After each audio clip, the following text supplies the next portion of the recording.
Bonjour à tous. Dans cette vidéo, on va parler des opérateurs en Java. Pour les opérateurs, on peut dire que Java est C-Style Language, c'est-à-dire que la plupart des opérateurs ressemblent presque aux opérateurs de langage C. On va parler et concentrer sur les opérateurs les plus utilisés. On a ici les opérateurs arithmétiques, le plus, le moins, la division, la multiplication et le mode. Le mode, c'est-à-dire le reste d'une division.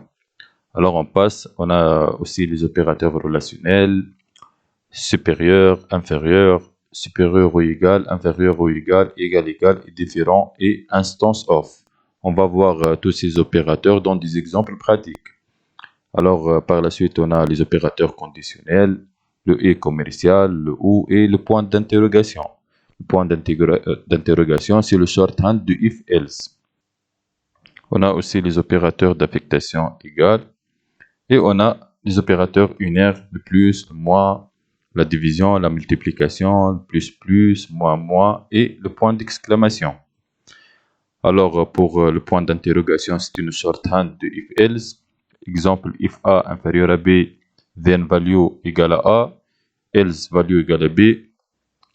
On peut écrire cette instruction comme suit, value égale à, entre parenthèses, A inférieur à B, point d'interrogation, A égale à B. Alors, si on écrit 5 plus, c'est-à-dire 5 plus 5 égale à 10, c'est un opérateur unaire. Alors, pour le point d'exclamation, on utilise le point d'exclamation si on veut faire le contraire de condition, not condition. Par exemple, point d'exclamation true, c'est-à-dire false, et point d'exclamation false, c'est-à-dire true. On passe à une explication plus détaillée pour les opérateurs avant de passer aux exemples pratiques. Alors, on a ici les opérateurs arithmétiques. Pour les opérateurs arithmétiques, on a ce qu'on appelle les opérateurs mathématiques, le plus, le moins, la division, la multiplication et le mode. Le mode renvoie le reste d'une division. On a cet exemple, 7 mode 2 égale à 1, c'est-à-dire 7 sur 2 égale à 3 et le reste 1. L'exemple 2, 6 mode 2, c'est-à-dire 6 sur 2 égale à 3 et le reste 0. On a aussi les opérateurs relationnels, supérieur, inférieur, supérieur ou égal, inférieur ou égal, égal, égal, différent et instance of. Alors pour instance of, on va prendre un exemple, string s égale hello, if s instance of java.lang.string, on va afficher s is a string. Alors pour instance of, elle vérifie si cet objet appartient à cette classe, est un membre de cette classe ou non. On passe aux opérateurs conditionnels. On a le et commercial, le ou et le point d'interrogation. On va prendre un exemple pour chaque opérateur. Alors pour le et commercial, on a ici A égale à 5, B égale à 10 et C égale à 15. Alors si C supérieur à B, c'est-à-dire 15 supérieur à 10, c'est true. Et A supérieur à B, c'est false. True et false. Et C false. Alors pour C supérieur à B, c'est true. Et B supérieur à A, c'est true. True et true, c'est true. Alors pour le ou, on a C supérieur à B, c'est true. 15 supérieur à 10. Ou A supérieur à B, 5 supérieur à 10, c'est false. True ou false, c'est true. Alors pour le ou, il suffit qu'une seule condition égale à true pour que le résultat égale à true. Alors on a aussi l'exemple de if, de point d'interrogation. Pour cet exemple, on a dit que le point d'interrogation simplifie if-else. Pour les opérateurs d'affectation, on a égal, simple égal, pour affecter une valeur à une variable. Par la suite, on a les opérateurs unaires, le plus, le moins, la division, la multiplication, le plus, moins, et le point d'exclamation. On a ici quelques exemples. On a value égale à 10. Si on fait value plus, c'est-à-dire 10 plus 1 égale à 11. Si on fait value moins, c'est-à-dire 10 moins 1 égale à 9. Value plus 5, c'est-à-dire 10 plus 5 égale à 15. Value moins 5 égale à 10 moins 5 égale à 5. Value fois 5, c'est-à-dire 10 fois 5, 50, et 10 value sur 5, c'est-à-dire 10 sur 5 égale à 2. Il existe deux types d'incrémentation, postfixe et préfixe. Pour postfixe, on a cet exemple system.out.println val plus. Alors, il prend en considération la valeur et puis il fait l'incrémentation ou bien l'addition. Mais pour préfixe, il fait l'addition et puis l'affichage. On va voir ça dans des exemples pratiques pour bien comprendre. Alors, on va parler de la comparaison entre les strings. Si on déclare S1 comme primitive, S1 égale à bonjour et S2 égale à bonjour. Puis, on a S3 égale à new string, sont deux objets. S3 et S4 sont deux objets. Et S1 et S2, on les déclare comme primitives. Alors, on va faire la comparaison. On va comparer S1 avec S2. La comparaison s'effectue normalement et avec succès parce que S1 et S2 sont deux primitives. Alors, si on fait une comparaison entre S1 et S3, c'est-à-dire on fait une comparaison entre primitive et objet. Ici, on a une erreur car Java ne fait pas une comparaison entre un objet et primitive.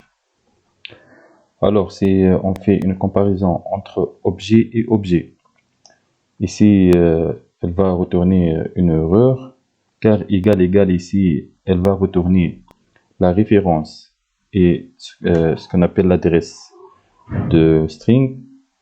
La solution ici, on utilise equal au lieu d'utiliser égal. La question qui se pose ici, est-ce qu'on peut faire une comparaison entre objet et primitive? Oui, on peut faire une comparaison entre objet et primitive, mais sans utiliser égal, on utilise equal. On va passer maintenant à des exemples pratiques. Alors, on a ici, on a déclaré 4 strings. On va tester et comparer un par un. Alors, on va comparer un objet avec un objet, S3 et S4. Si on exécute, alors le résultat ne sont pas égaux. C'est-à-dire, Java ne fait pas la comparaison entre objet et objet. Ne fait pas la comparaison entre les objets avec égal.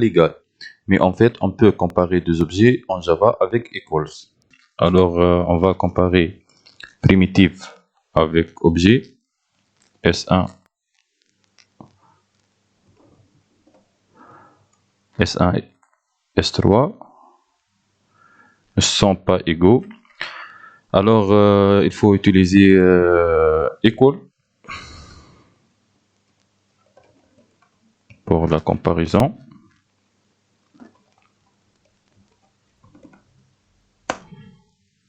On teste ici S1 primitive avec un objet égaux. Et on va tester aussi objet avec objet, S3 et S4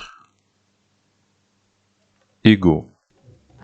On peut aussi tester primitive avec primitive, mais sans equal. Et ça va être... Ça marche.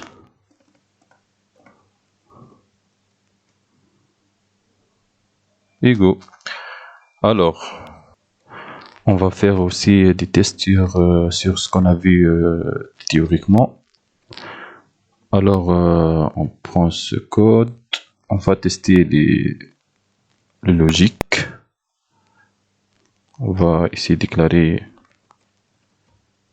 string S5 égale à bonjour.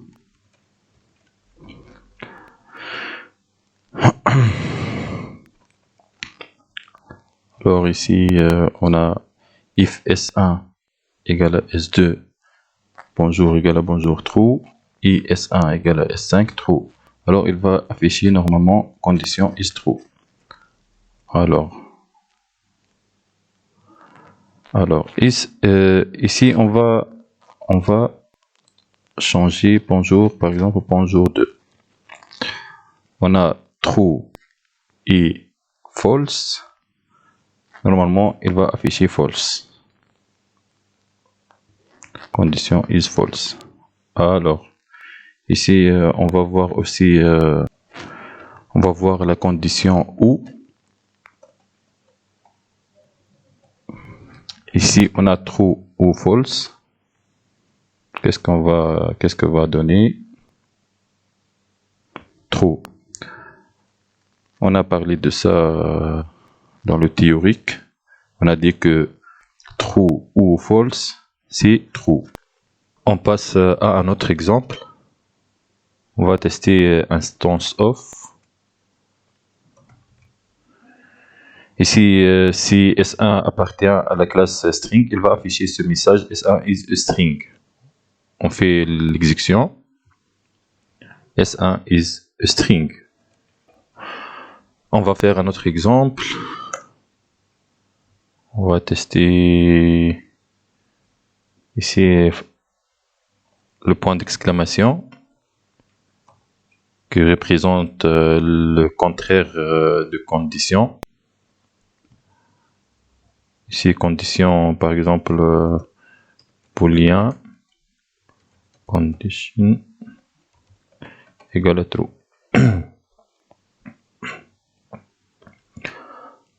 Alors, il va afficher ici le contraire de true. Il va afficher false. False. Si on fait le contraire, alors il va afficher true. Un autre exemple sur ce qu'on a vu théoriquement. On va tester ici le préfixe et le postfixe.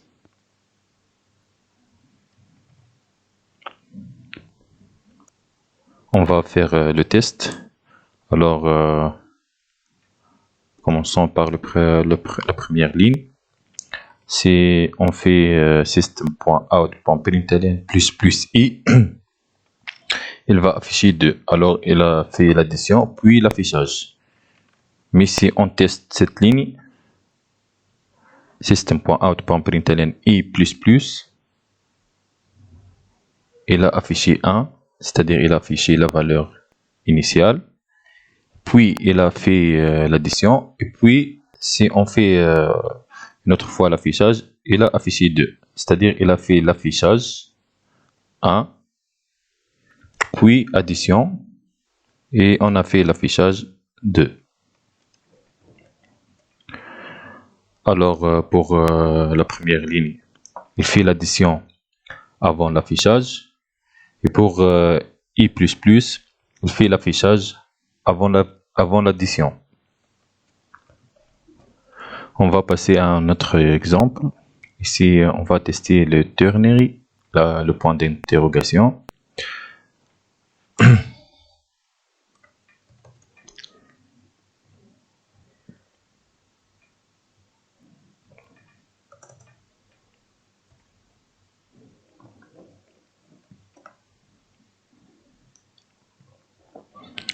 On a la variable condition qui est booléen.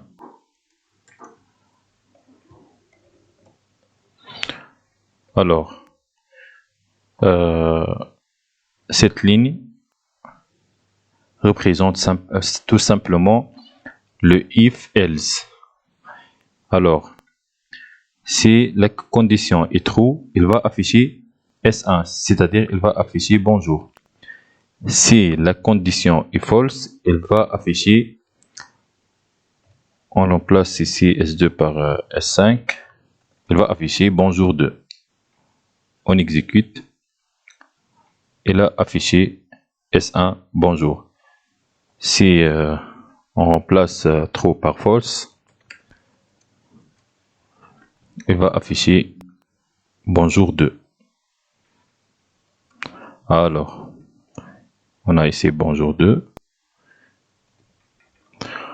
On va voir quelques autres exemples. Ici, on a concaténation, c'est très simple. On utilise plus pour concaténer deux chaînes de caractères. C'est très simple. Alors,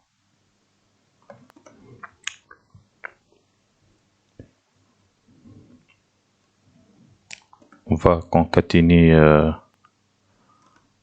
par exemple S1 plus S5. Bonjour, bonjour 2. S1 plus S2. On exécute.